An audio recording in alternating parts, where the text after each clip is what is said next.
Hello दोस्तों, स्वागत है आप सभी का इस वीडियो में। आज की इस वीडियो में आज हम लोग आरआरबी एनटीपीसी के पीवाईक्यू प्रश्नों को जानेंगे। तो जानने के लिए वीडियो को लास्ट तक देखें और चैनल में पहली बार है तो चैनल को भी सब्सक्राइब कर लें। तो आज का पहला प्रश्न हम लोग का, इनमें से कौन पाषाण युग के 3 प्रमुख कालों के अंतर्गत नहीं आता है? बताना है कौन पाषाण युग के 3 प्रमुख कालों के अंतर्गत नहीं आता है। तो ऑप्शन ए में पूरा पाषाण, ऑप्शन बी में नव पाषाण, ऑप्शन सी में तार्प पाषाण, ऑप्शन डी में मध्य पाषाण। तो इसका राइट आंसर हो जाएगा हम लोग का ऑप्शन नंबर सी, तार्प पाषाण इज करेक्ट आंसर। फिर अगला प्रश्न हम लोग का, भीमबेटका की गुफाओं की खोज कब हुई थी? ऑप्शन ए में है 1955-56 में, ऑप्शन बी में 1957-58 में, ऑप्शन सी में है 1954-55 में, ऑप्शन डी में 1953-54 में। तो इसका राइट आंसर हो जाएगा हम लोग का ऑप्शन नंबर बी, 1957-58 में। भीमबेटका की गुफाओं की खोज 1957-58 में की गई थी। Option B is right answer. फिर अगला प्रश्न हम लोग का, भीमबेटका के शिलाशय निम्नलिखित में से किसके लिए प्रसिद्ध है? बताना है किसके लिए प्रसिद्ध है। तो ऑप्शन ए में है इसका मौर्य वंश के दौरान की गई चित्रकारी के चिन्हों की वजह से, ऑप्शन बी में मुगलों की मूर्तिकला के चिन्हों की वजह से, ऑप्शन सी में प्रारंभिक द्रविड़ काल के चिन्हों की वजह से, ऑप्शन डी में भारतीय उपमहाद्वीप पर मानव जीवन के प्राचीनतम चिन्हों की वजह से। तो इसका राइट आंसर हो जाएगा हम लोग का option number D. Option number D is correct answer. भारतीय उपमहाद्वीप पर मानव जीवन के प्राचीनतम चिन्हों की वजह से भीमबेटका शिलाशय प्रसिद्ध था। फिर अगला प्रश्न हम लोग का, भारत में पाषाणकालीन शिला चित्रकारी कहाँ पाई जाती है? बताना है कहाँ पाई जाती है। ऑप्शन ए में नालंदा में, ऑप्शन बी में भीमबेटका में, ऑप्शन सी में एलिफेंटा में, ऑप्शन डी में बाघ गुफाएं। तो इसका राइट आंसर हो जाएगा हम लोग का ऑप्शन नंबर 4 नंबर का होगा करेक्ट आंसर। 4 नंबर का भीमबेटका इज राइट आंसर। इसका करेक्ट आंसर हो जाएगा option number B, Bhimbetka is right answer. फिर अगला प्रश्न हम लोग का, अगला 5वां क्वेश्चन, निम्नलिखित में से कौन सा मानव गतिविधियों एवं सभ्यता के प्राक ऐतिहासिक काल का सही कालानुक्रम है? ऑप्शन ए में है पूरा पाषाण काल, मध्य पाषाण काल, नव पाषाण काल, ऑप्शन बी में धातु युग काल, मध्य पाषाण काल, पुरान पाषाण काल, ऑप्शन सी में नव पाषाण काल, मध्य पाषाण काल, पुरान पाषाण काल, ऑप्शन डी में मध्य पाषाण काल, नव पाषाण काल और पुरान पाषाण काल। तो इसका राइट आंसर हो जाएगा ऑप्शन नंबर ए, पूरा पाषाण काल, मध्य पाषाण काल और नव पाषाण काल इज ए राइट आंसर।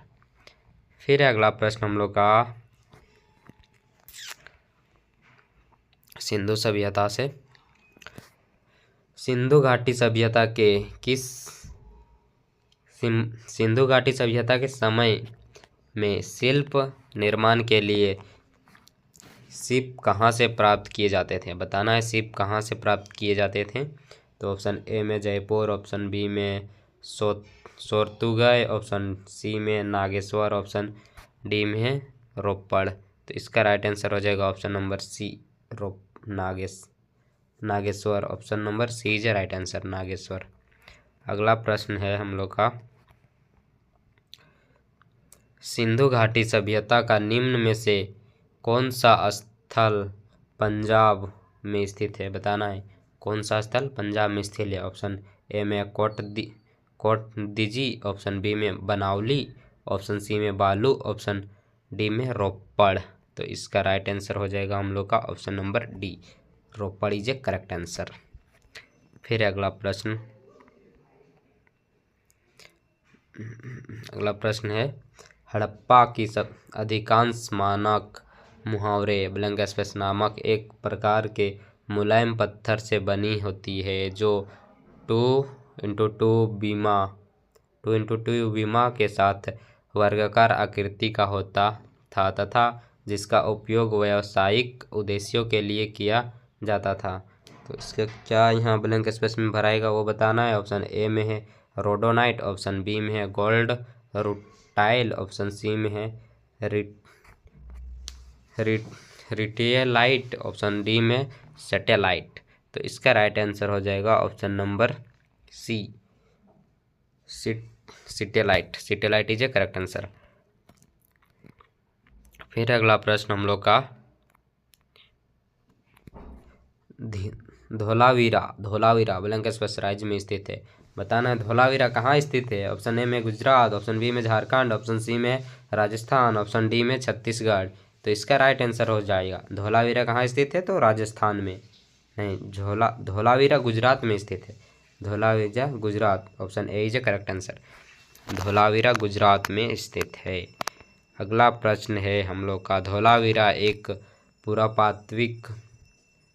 पुरातात्विक स्थान किस समयावधि से जुड़ी हुई है।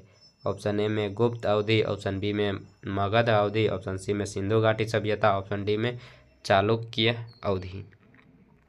तो इसका राइट आंसर हो जाएगा ऑप्शन नंबर सी, सिंधु घाटी सभ्यता। Option number C is the correct answer. Dholavira एक पुरातात्विक स्थान किस समयावधि से जुड़ी हुई है, तो सिंधु घाटी सभ्यता से जुड़ी हुई है। फिर अगला प्रश्न, माइक्रो प्रोसेसर की गति को ब्लैंक स्पेस के रूप में जाना जाता है, बताना है माइक्रो प्रोसेसर की गति को किस रूप में जाना जाता है। ऑप्शन ए में घड़ी की गति, ऑप्शन बी में मेगा स्पीड, ऑप्शन सी में बिट गति, ऑप्शन डी में चर्क गति। तो इसका करेक्ट आंसर हो जाएगा ऑप्शन नंबर ए, घड़ी की गति। घड़ी की गति इज करेक्ट आंसर। फिर अगला प्रश्न हम लोग का, निम्नलिखित में से कौन सा सेंट्रल प्रोसेसिंग यूनिट का एक घटक है, बताना है कौन सेंट्रल प्रोसेसिंग यूनिट का एक घटक है। तो इसका राइट आंसर हो जाएगा memory. Memory central processing unit का एक घटक है। फिर अगला प्रश्न, कंप्यूटर में सीपीयू के 3 घटक ब्लैंक स्पेस होते हैं, बताना। सीपीयू के 3 घटक कौन कौन से होते हैं। ऑप्शन ए में monitor ALU memory, option B में control unit ALU memory, option C में monitor memory control unit, option D में कंट्रोल यूनिट एएलयू कीबोर्ड। तो इसका राइट आंसर हो जाएगा option number B, control unit ALU और memory. Option B is correct answer. अगला प्रश्न है, निम्नलिखित में कौन से 2 भाग कंप्यूटर सीपीयू का हिस्सा है। ऑप्शन ए में एएलयू और बस, ऑप्शन बी में कंट्रोल यूनिट और एएलयू, ऑप्शन सी में कंट्रोल यूनिट और बस, ऑप्शन डी में रजिस्टर और मुख्य मेमोरी। तो इसका करेक्ट आंसर हो जाएगा option number B is correct answer, control unit और एएलयू इज करेक्ट आंसर। अगला प्रश्न है, सीपीयू को क्या कहा जाता है, बताना सीपीयू को क्या कहा जाता है। ऑप्शन ए में कंप्यूटर का फेफड़ा, ऑप्शन बी में कंप्यूटर का दिमाग, ऑप्शन सी में कंप्यूटर का दिल, ऑप्शन डी में कंप्यूटर की रीढ़। तो इसका करेक्ट आंसर हो जाएगा option number B is correct answer, computer का दिमाग। सीपीयू को क्या कहा जाता है, सीपीयू को कंप्यूटर का दिमाग कहा जाता है। काफ़ी वीवीआई प्रश्न है, देख सकते हैं। आरआरबी एनटीपीसी में 2/3/2021 सेकंड शिफ्ट में आया हुआ क्वेश्चन है। क्वेश्चन रिपीटेड होते रहते हैं, इसीलिए अच्छे से सभी को देखते जाइएगा। वीडियो अच्छा लगे तो बेल आइकन को भी प्रेस कर लीजिएगा। अगला प्रश्न है, कंप्यूटर के बारे में निम्नलिखित में से कौन सा कथन सही है, बताना है कंप्यूटर के बारे में कौन सा कथन सही है। ऑप्शन ए में कंप्यूटर केवल सॉफ्टवेयर से बना होता है, ऑप्शन बी में कंप्यूटर स्वयं सारी जानकारी व्यवस्थित कर सकता है, ऑप्शन सी में कंप्यूटर केवल हार्डवेयर से बना होता है, ऑप्शन डी में यह एक इलेक्ट्रॉनिक उपकरण है जो डेटा को संग्रहित, पुनः प्राप्त और संसाधित करता है। तो इसका राइट आंसर हो जाएगा option number D A. Option number D is a correct answer. यह एक इलेक्ट्रॉनिक उपकरण है जो डेटा को संग्रहित, पुनः प्राप्त और संसाधित करता है। अगला प्रश्न है, कंप्यूटर के किस भाग को उसका मस्तिष्क कहा जाता है, बताना है कंप्यूटर के किस भाग को उसका मस्तिष्क कहा जाता है। ऑप्शन ए में रोम, ऑप्शन बी में हार्ड डिस्क, ऑप्शन सी में सीपीयू, ऑप्शन डी में मॉनिटर। तो इसका राइट आंसर हो जाएगा सीपीयू। सीपीयू को कंप्यूटर का मस्तिष्क कहा जाता है। फिर अगला प्रश्न हम लोग का, किसी भी कंप्यूटर सिस्टम का मस्तिष्क किसे कहा जाता है? बताना है, किसी भी कंप्यूटर सिस्टम का मस्तिष्क किसे कहा जाता है? ऑप्शन ए में सीपीएस, ऑप्शन बी में मॉनिटर, ऑप्शन सी में एएलयू, ऑप्शन डी में सीपीयू। तो इसका राइट आंसर हो जाएगा ऑप्शन नंबर डी, सीपीयू। किसी भी कंप्यूटर सिस्टम का मस्तिष्क सीपीयू को कहा जाता है। अगला प्रश्न है, निम्नलिखित में से कंप्यूटर का मस्तिष्क कौन सा है? बताना है कंप्यूटर का मस्तिष्क कौन है। तो इसका करेक्ट आंसर हो जाएगा option number C, CPU. CPU computer का मस्तिष्क है। अगला प्रश्न है, इनमें से कौन सी कंप्यूटर की एक विशेषता नहीं है? बताना है कौन कंप्यूटर का एक विशेषता नहीं है। तो ऑप्शन ए में इंटेलिजेंस कोशेंट, ऑप्शन बी में डेटा स्टोरेज, ऑप्शन सी में एक्यूरेसी, ऑप्शन डी में स्पीड। तो इसका राइट आंसर हो जाएगा option number A,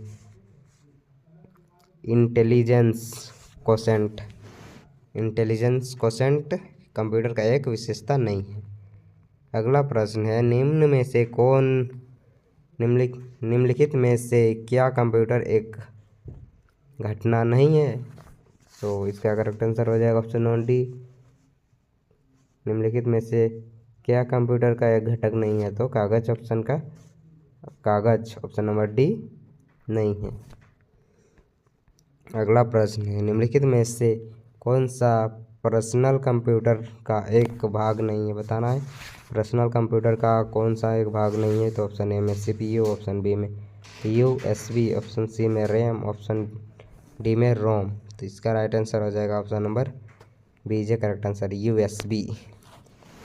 USB personal computer का एक भाग नहीं है।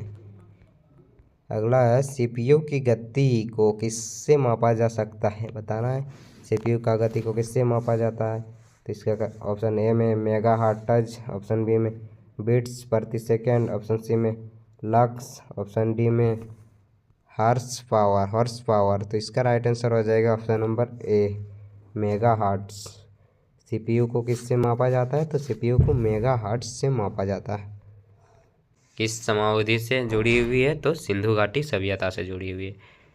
फिर अगला प्रश्न हम लोग का, मोहनजोदड़ो में पाया गया विशाल स्नानागार एक विशाल ब्लैंक स्पेस था, क्या था, कैसा था? ऑप्शन ए में वृत्ताकार टैंक, ऑप्शन बी में बेलनाकार टैंक, ऑप्शन सी में त्रिभुजाकार टैंक, ऑप्शन डी में आयताकार टैंक। तो इसका राइट आंसर हो जाएगा आयताकार tank, option number D is right answer.